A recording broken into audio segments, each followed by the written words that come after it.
That's what we do, guys. That's what we do. Sorry to tell you if you thought that we were doing this in the interest of protecting Americans. It's just nothing you learned in history class is real, okay? And JFK made Allen Dulles resign from the CIA following the disaster of the Bay of Pigs in Cuba. But like I said, surely Allen Dulles, before that, must have been his own man. Nobody could have been moving him, telling him to do all of these things at the CIA. Okay, stop everything, because I'm telling you that no, Allen Dulles was blackmailed, okay? And I gotta say this right at the top. It is shocking to me how when I'm not even trying to look into Israel, they pop up in everything I investigate as people that are blackmailing someone. Case in point, the Brigitte Macron story, nothing to do with Israel. Out of nowhere, for those of you that follow that story, we suddenly get to this chapter and we learn that Emmanuel Macron was being blackmailed by Israel because they wanted him to form closer relationships to, I think it was Morocco over Algeria. Just every time I'm looking at it, I'm like, oh, there's another story about Israel and blackmail. Completely foolish if you don't believe that Israel blackmails people, okay? You are out of your mind. But don't take it from me. As I said, we're only using Jewish sources today, okay? And I read this article, which I think nobody has read except for me, but probably not, in Ami magazine. Now, for posterity, because I will be called an anti-Semite no matter what, Ami magazine is an international news magazine that caters to the Orthodox Jewish community, okay? It is published weekly in New York and in Israel. The magazine was launched in November of 2010 by Rabbi Frankfurter and his wife. Again, I say this only to explain to you that this information provided is not anti-Semitic, okay? The facts here really don't care about your religion. On February 10, 2021, Ami magazine published an article that blew my mind, and it was entitled Blackmailing Rockefeller, the scandal that helped Israel become a state. Okay, you're in. We're paying attention now. This is crazy. In the article, the writer, John Loftus, reflects upon how he once upon a time co-authored a book that was called The Witness Tree. So I'm going to read to you what he says about that book. He writes, back in 2008, I had written a historical novel about Reuven Shiloah. Okay, remember that name, Reuven Shiloah, with my Canadian friend and co-author Brendan Howley.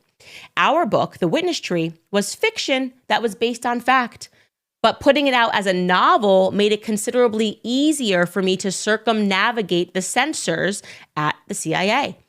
Despite 5-star reviews, the only copies ever published were by Random House Canada, and they are difficult to find in print.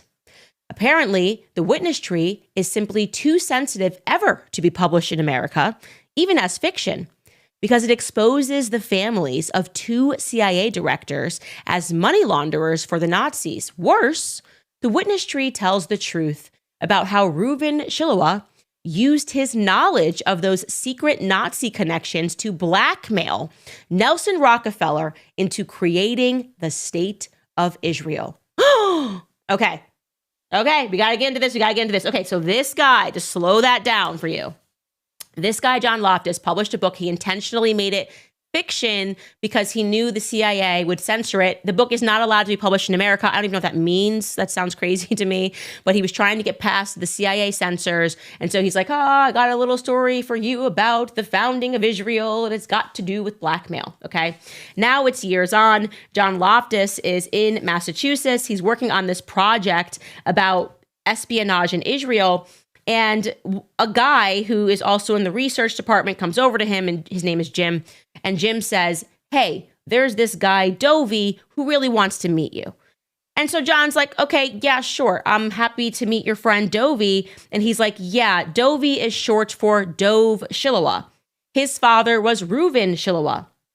He writes this, then the light bulb went on. Dov's father not only founded the Mossad, but he was also a key player in obtaining the extra votes in the United Nations that led to the creation of the State of Israel. So you got this guy, Reuven Shiloah, who founded the Mossad, okay? And he, in his book, is alleging, and I'm going to tell you why he's not just alleging, and this seems to be a fact, that Reuven Shiloah blackmailed Nelson Rockefeller and the Dulles family in one fellow swoop over their ties to Nazis.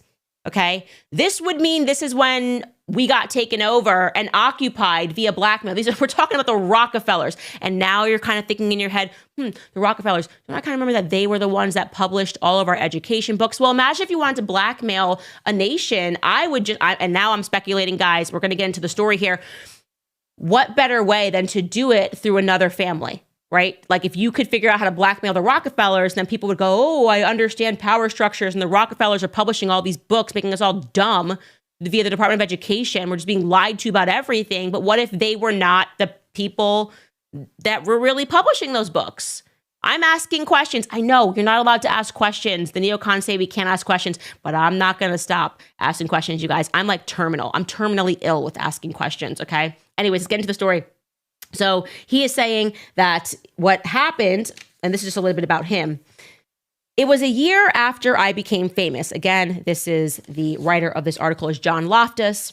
It was a year after I became famous. In 1982, I had been the subject of a double segment on the 60 Minutes news show. It won the Emmy Award for Outstanding Investigative Journalism. As a former federal prosecutor at the Justice Department, so that's who John Loftus is, by the way, a former federal prosecutor at the Justice Department, I exposed Nazi war criminals who had been hired by some U.S. and NATO intelligence agencies. Like I've said to you, we said all this stuff about Nazis, but then we just hired them and brought them over. Operation Paperclip, it's all crazy. We're lied to about everything.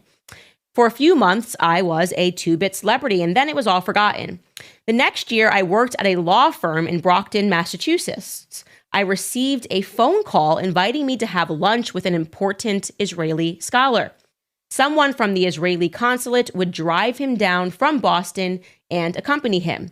We met at a restaurant in Brockton. He was a charming older man, bald spot on top, white hair on the sides, and sharp as a tack. We got along well. And then he came to the purpose of his visit. What did I know about the UN vote on the partition of Palestine?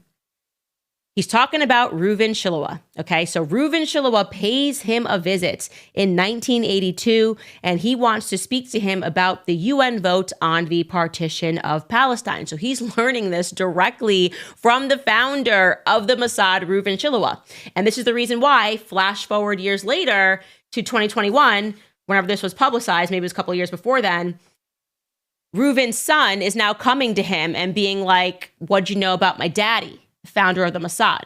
Okay, let's just jump back into this narrative, okay? So here is the story that he learned from Reuven Shiloah, the founder of the Mossad.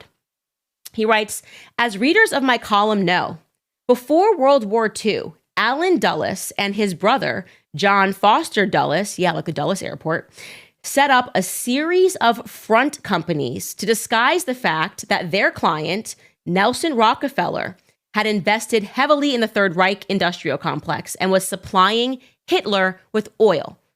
Okay, I didn't know that until I read this article, but apparently the Rockefellers, all they cared about was oil and money, and they figured out, let's hire the best lawyers in the biz, the Dulles brothers, to hide all of these transactions that allow us to supply Adolf Hitler with oil.